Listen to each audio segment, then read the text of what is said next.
Hey there guys, I'm back doing another collection video. Today I will be doing my PlayStation 1 collection just in time as this week the Spyro Reignited Trilogy just got announced, and I'm very excited for that trilogy. I will go more into that when I get to the one Spyro game that I have in my collection as to on how I will be tackling the Reignited Trilogy as a fan that is not huge on the classic games because I didn't grow up with those. I'll just give you more context in that later in the video.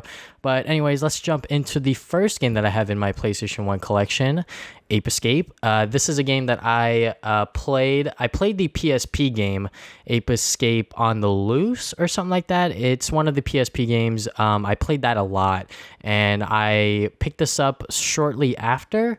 And I believe that PSP game that I played was just a remastering of this game, so it was definitely very familiar territory. So yeah, Ape Escape was definitely a fun game that I had a lot of enjoyment from for a short time. But as far as I know right now, I can't remember too much of it, but I know that I was on a short high on Ape Escape, if I can say that.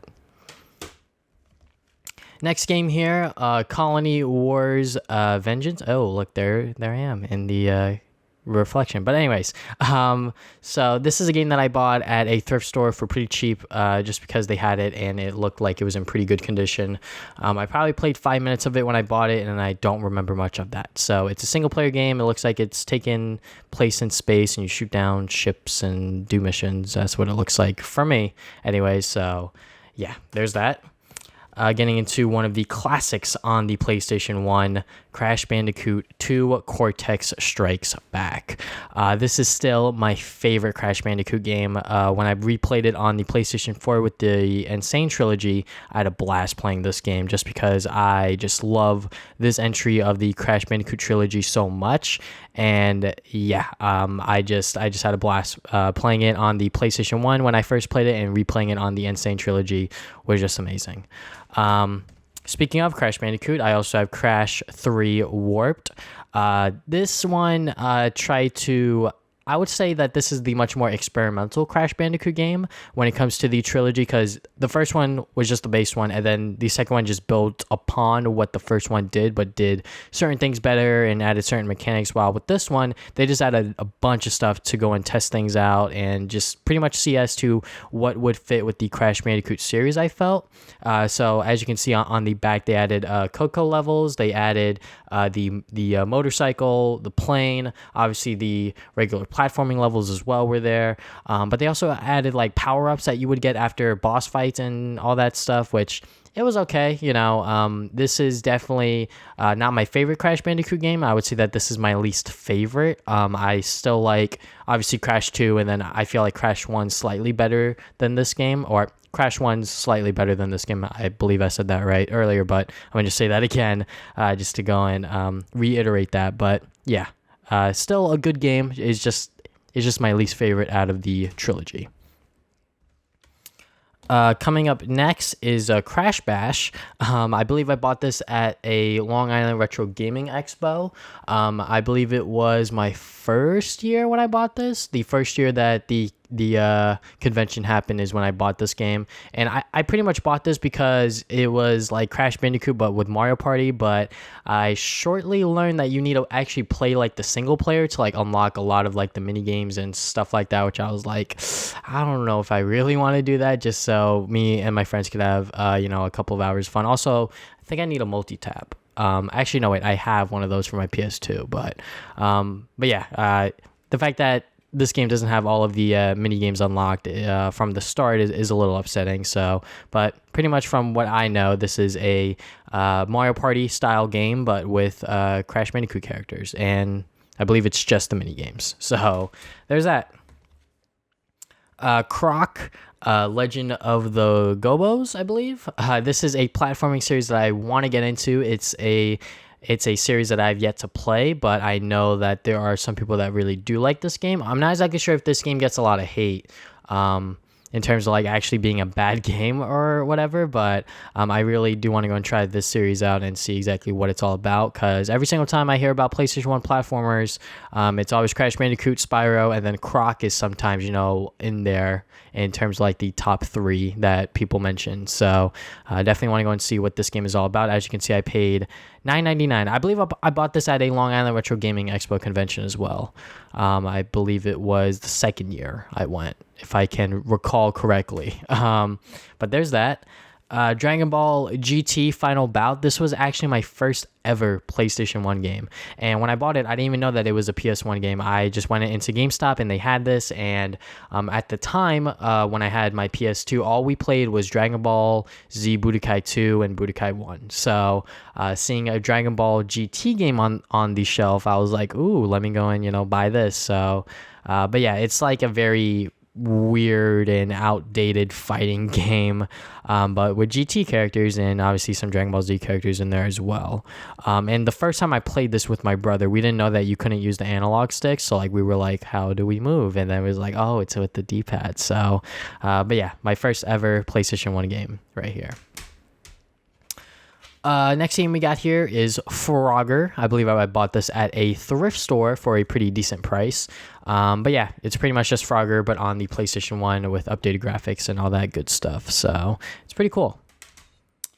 Next game here is the Namco Museum Volume 1. A lot of the classic Namco Museum or Namco arcade games are on here. Pac-Man, Galaga, and some other ones, New Rally X, Toy Pop. So I'm not familiar with a lot of these games other than obviously Pac-Man and Galaga, because I'm kind of young in terms of being. I wasn't around this time. That's all I can say when these arcade games were out. The greatest games in arcade history. So, but yeah, it's definitely very cool to go and see a compilation disc like this, around at the time, I guess. So there's that. A Pac-Man game that I actually really, really love is this one, Pac-Man World.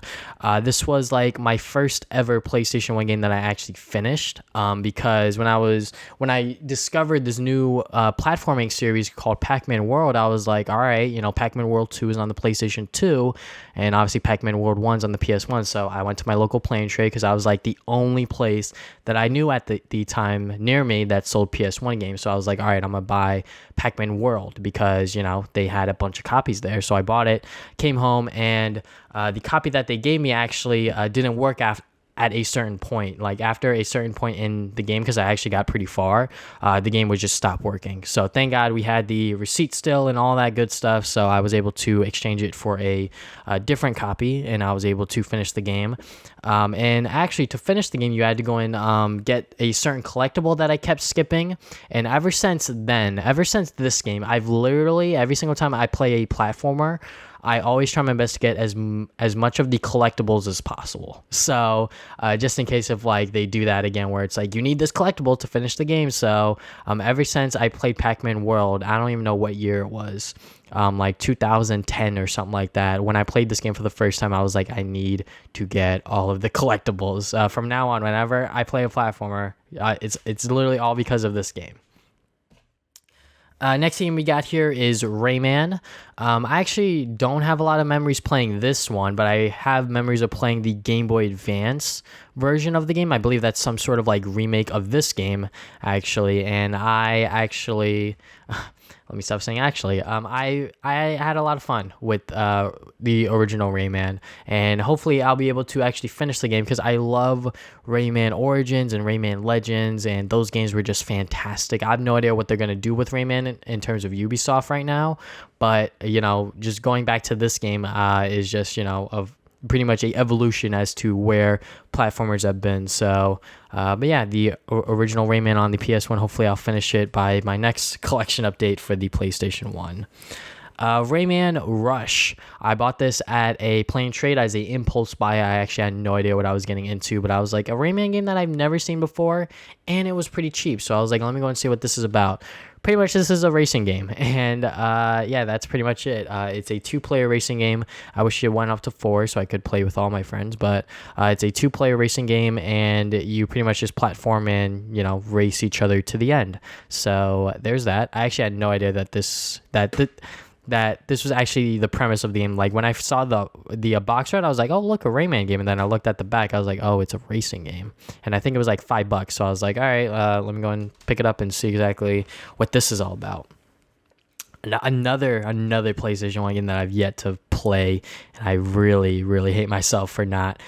Spider-Man on the PlayStation 1. This is considered by many their favorite Spider-Man game of all time. I know a lot of people love the Spider-Man 2 movie tie-in game, but a lot of people actually really consider this as their favorite as well. I bought this at a different play and trade, much more recently actually, before it shut down. But yeah, this Spider-Man game is considered by many their favorite, and hopefully one day I'll be able to pop it in, play it, and exactly see what that is all about. So yeah. Next game we got here is actually a game that was given to me when I was buying my PlayStation 1 memory card from my neighbor. He actually just gave me Spyro the Dragon. Now, this was years ago. Keep in mind, this was not recently. This was years ago. I think I was in like middle school still, and he pretty much just gave this game to me along with the memory card, and I gave him like $10 or something like that. So yeah, Spyro the Dragon. Like I said, the Reignited Trilogy is scheduled to release this year, September 21st, and I'm very excited for that Reignited Trilogy because when I first played this game, all those years back when I got it, I had no idea what I was doing. I would, progress through the worlds, but I really had no exact idea as to what the end goal was. So hopefully with this Reignited Trilogy, I will be able to play those games still as much intact as they were on the PlayStation 1, but with updated graphics, updated controls, all that good stuff that comes with being a remastered trilogy. But yeah, I am very excited for the Reignited Trilogy because I know that Spyro is beloved by many as one of their favorite platforming series of all time. And personally, I am a fan of the Legend of Spyro series, which came out when I was much younger, and I played those games, and those games were a lot of fun, and I really liked that series. But I know that some people don't like those because it's not the Spyro. So hopefully I'll be able to enjoy the Spyro trilogy once it comes out on the PlayStation 4. Tekken 3, I believe Tekken 3 is not even in here, if I am correct. Yeah, it's not. Because when I bought this game, it was at a thrift store. I think the game that was in here was like Twisted Metal 3, which actually I still have, fondly enough. I believe it's right here. Yep, it is.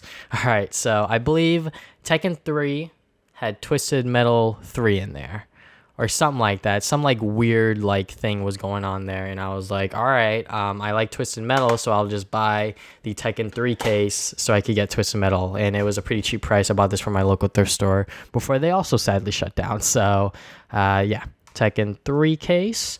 I'm gonna just shoot off all of these Tomb Raider games because I've never played these. I pretty much just bought these because they were cheap at my local play and trade for like $5 each or something. Tomb Raider 2, Tomb Raider 3, and Tomb Raider The Last Revelation. Moving on here, we got Tony Hawk Pro Skater 2. I know that this is a beloved series by many who have played games during this era, whether it was on the PlayStation 1 or the N64. A lot of people love the Tony Hawk Pro Skater series, and I can definitely see why. From the short time that I played with this game, I could see where the enjoyment and fun came from it. But yeah, like this is just a fun like skating series, probably the first skating series or skateboarding series that really did super well and was praised by many even to this day. Next game I got here is Toy Story 2. I don't have memories of playing this game. I forget exactly where I bought this game, this PlayStation 1 version, but I remember when I was younger, I used to we used to try to play the PC version, but our PC couldn't handle it, like at all. So that wasn't a thing that happened, but we kept trying to get it to work, and it never worked. But, Toy Story 2 is still one of my favorite Pixar movies of all time, and I hear that this game is still, like considered by many as their favorite like games from their childhood. So maybe I'll have to go and pop this back in someday and actually see what this is all about. I believe it's mainly platforming. So that's definitely up my alley. So hopefully one day, by the next collection update, I get through all of the PlayStation 1 games that I have yet to even play or finish. Before I close this video out, I have some long box games actually that I want to go and talk about real quick. So Nhl Face-Off. This is a game that I pretty much bought because it was a long box game, and it was actually in like new condition. Like it still has the styrofoam, and then it has the manual, and obviously the game is back there. So let me just show it to you. Yeah, there it is. So that is like really, really cool that all of this stuff is still in there. And yeah, like I pretty much bought it because of that. Like all of this stuff is still in there, and it was pretty cheap. The box itself, as you can see, it's not in the best shape, but I will do with what I have here, and just accept that I have a long box PlayStation 1 game of a NHL game. The next long box game is one that I'm actually very happy that I have in my collection, is Gex. Once again, just like Croc, this is another platforming series I really want to get into, but I have yet to play it. So hopefully by the next collection video, I have played this game, and maybe it's sequels of Gex and Croc sequels as well, and the Spider-Man PlayStation 1 game as well. So yeah, that is my entire PlayStation 1 collection. Thank you guys for watching this video. If you guys have not already, you can subscribe. I put new videos up every single Saturday. Want to follow my social media accounts, Facebook and Twitter, you can do that as well. Follow my twitch.tv live stream at twitch.tv/tvsonicgaming. I stream there every single Sunday. Tomorrow I will be playing Sly 2 Band of Thieves, finally finishing that game out, and then afterwards I will be moving on to God of War Ascension. So the week after, or next Sunday, I will be playing God of War Ascension, but tomorrow I will be playing Sly 2 Band of Thieves. So that is all I have for today. Thank you guys for watching this video once again, and I'll see you guys next time with more videos. Game on, gamers.